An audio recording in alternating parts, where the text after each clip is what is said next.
नमस्कार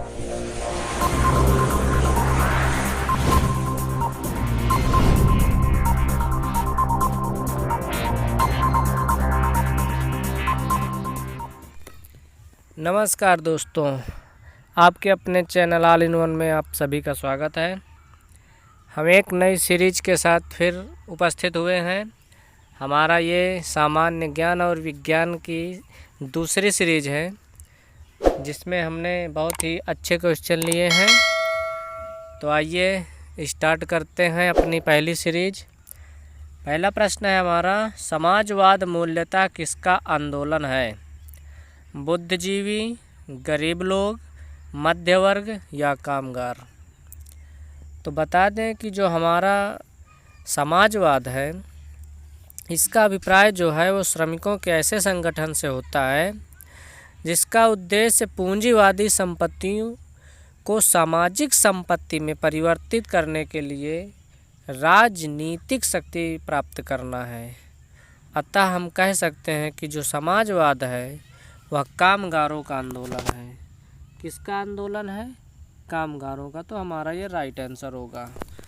हमारा अगला प्रश्न है, निम्नलिखित में से किस आंदोलन का नेतृत्व महात्मा गांधी ने नहीं किया था? चंपारण सत्याग्रह, स्वदेशी आंदोलन, असहयोग आंदोलन, सविनय अवज्ञा आंदोलन? तो हमारा जो स्वदेशी आंदोलन था, जो 1905 में हुआ था, जिसको महात्मा गांधी ने नहीं किया था। तो हमारा जो राइट आंसर होगा वह बी आंसर राइट आंसर होगा। 1905 में 19 जुलाई 1905 को लॉर्ड कर्जन के बंगाल विभाजन का घोषणा की थी, जिसके परिणाम स्वरूप 7 अगस्त 1905 को कलकत्ता के टाउन हॉल में स्वदेशी आंदोलन का हुआ था। इसी प्रकार हमारा जो असहयोग आंदोलन है यह 1920 ईस्वी में, सविनय अवज्ञा आंदोलन 1930 ईस्वी में और चंपारण सत्याग्रह 1917 ईस्वी में हुआ था, जिसका नेतृत्व गांधी जी ने किया था। अगला प्रश्न है हमारा, लॉर्ड कर्जन के वायसराय होने के दौरान निम्न में से कौन सी घटना नहीं घटी थी?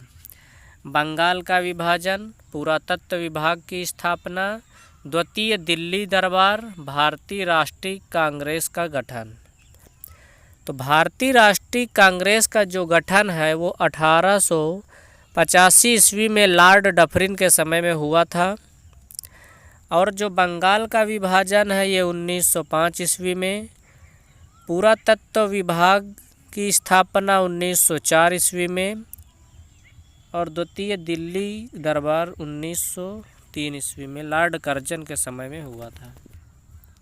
तो जिसका राइट आंसर हमारा होगा डी।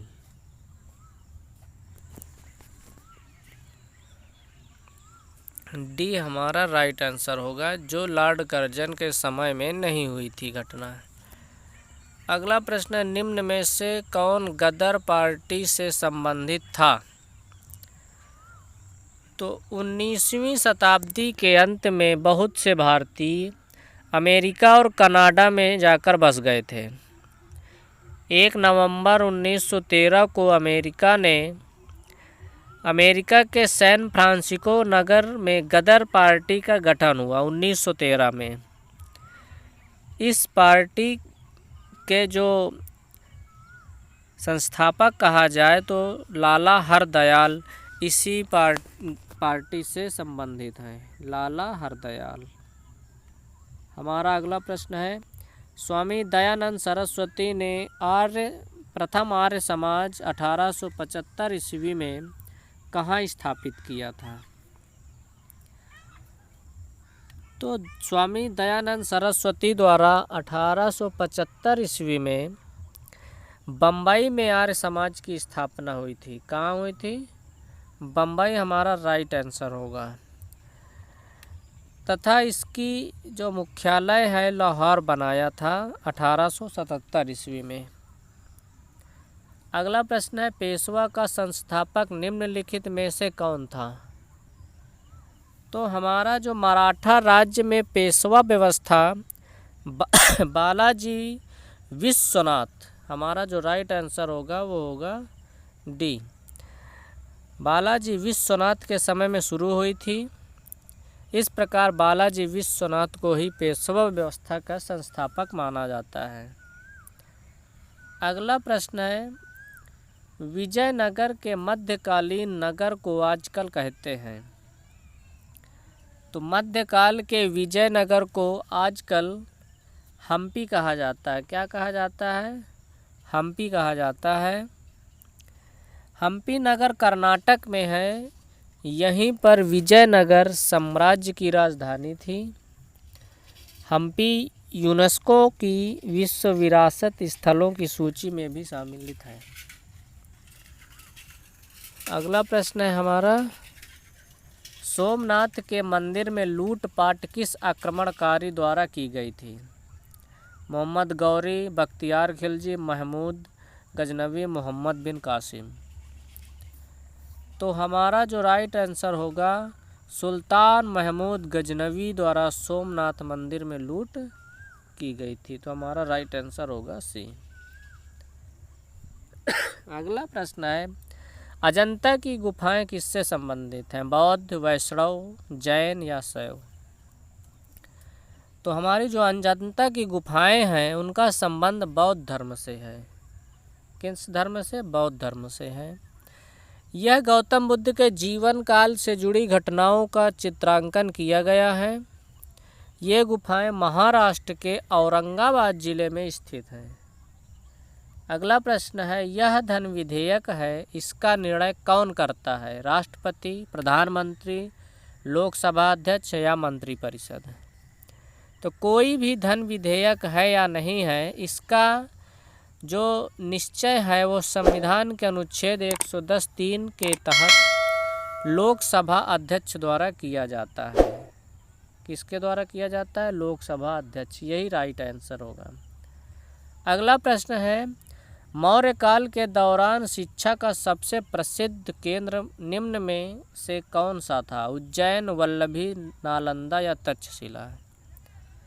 तो मौर्य काल में शिक्षा का जो सर्वाधिक प्रसिद्ध केंद्र था वह था तक्षशिला। हमारा राइट आंसर होगा। यहाँ विश्व भर के लोग पढ़ने आते थे। यह इस समय इस्लामाबाद से कुछ दूरी पर पश्चिम में स्थित है। जो चंद्रगुप्त मौर्य थे उन्होंने सैनिक शिक्षा यहीं से प्राप्त की थी और चाणक्य जो थे यहाँ के आचार्य थे।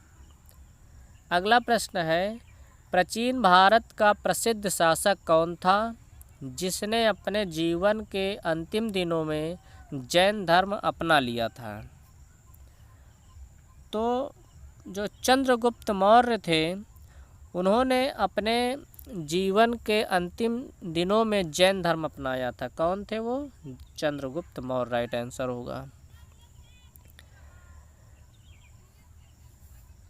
अगला हमारा प्रश्न है, वैदिक युग में राजा अपने जनता से जो कर वसूल करते थे उसे क्या कहते थे? बलि, विदत, वर्मन या कर?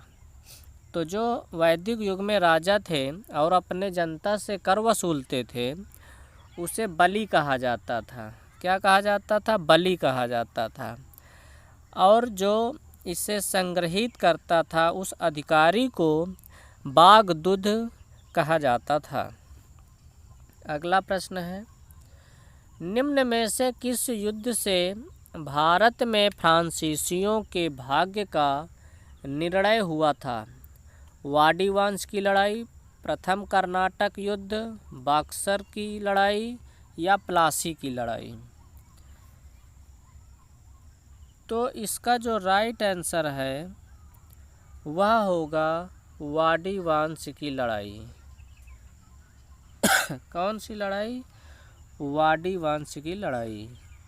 ये हमारा राइट आंसर होगा। अगला प्रश्न है हमारा, चमड़े की वस्तुओं के लिए प्रसिद्ध ज़िले कौन से हैं? जो चमड़े के प्रसिद्ध ज़िले हैं वो आगरा और कानपुर है। इनको कानपुर को लेदर सिटी के नाम से भी जाना जाता है। अगला प्रश्न है, शिवाजी को पकड़ने के लिए औरंगजेब द्वारा किस जनरल को भेजा गया था? अबुल फजल, अफजल खान, मलिक काफूर या शाइस्ता खान? तो 1660 ईस्वी में औरंगजेब ने शाइस्ता खान को, राइट आंसर हमारा शाइस्ता खान होगा, शाइस्ता खान को शिवाजी को ख़त्म करने का आदेश दिया था। अगला प्रश्न है हमारा, विजयनगर राज्य की स्थापना किसने की थी? तो विजयनगर राज्य की स्थापना जो है वो तुलु वंश ने, संगम वंश ने, सलू वंश ने या देवराय वंश ने, किसने की थी? तो संगम वंश ने की थी। संगम वंशीय शासक हरिहर एवं बुक्का द्वारा 1336 ईस्वी में की गई थी। किसके द्वारा? हरिहर एवं बुक्का द्वारा। अगला प्रश्न है हमारा, सिंध पर विजय प्राप्त करने वाले अरब सेना के सेनापति का नाम बताइए। अल-हज्जाज, कुतुबुद्दीन ऐबक, अलाउद्दीन खिलजी, मोहम्मद बिन कासिम? तो हमारा जो इसका राइट आंसर होगा वह है मोहम्मद बिन कासिम। 712 ईस्वी में मोहम्मद बिन कासिम भारत पर आक्रमण किया था, जो अरब का निवासी था। अगला प्रश्न है हमारा, मेघदूत का लेखक कौन है? मेघदूत के लेखक हुमायूं कबीर, खुशवंत सिंह, बाणभट्ट या कालिदास? तो भारत के शेक्सपियर के नाम से जाने जाने वाले प्रसिद्ध गुप्त काल के जो कवि हैं हमारे कालिदास। कौन? कालिदास। जो इनकी कुछ प्रमुख कृतियां हैं, अभिज्ञान शकुंतलम, ऋतुसंहार, मालविकाग्निमित्रम, कुमार संभव, मेघदूत और रघुवंशम, ये इनकी कुछ प्रमुख कृतियां हैं, जिसका राइट आंसर होगा कालिदास। अगला प्रश्न है, निम्नलिखित में से वह व्यक्ति कौन है जिसका नाम देवनाम प्रियदर्शी था? अशोक, चंद्रगुप्त मौर्य, गौतम बुद्ध या भगवान महावीर? तो बता दें कि मौर्य सम्राट अशोक जो थे उनका ही नाम देवनाम प्रियदर्शी था।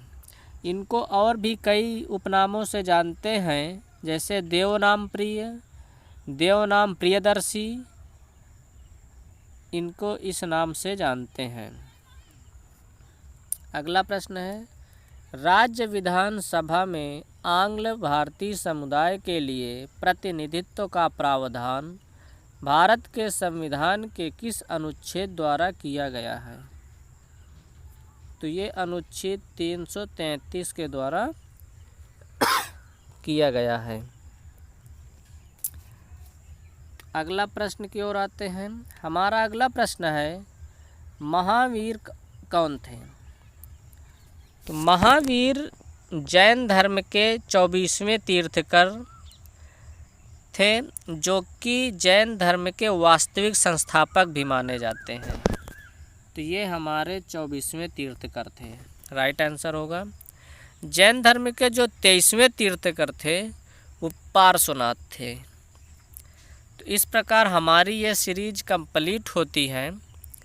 अगर ये वीडियो आपको अच्छी लग रही हो तो प्लीज़ लाइक कर दीजिए, चैनल को शेयर कर दीजिए और दोस्तों से सब्सक्राइब करवाइए और खुद सब्सक्राइब करके बेल आइकन को प्रेस कीजिए। वीडियो को देखने के लिए बहुत बहुत धन्यवाद। जय हिंद।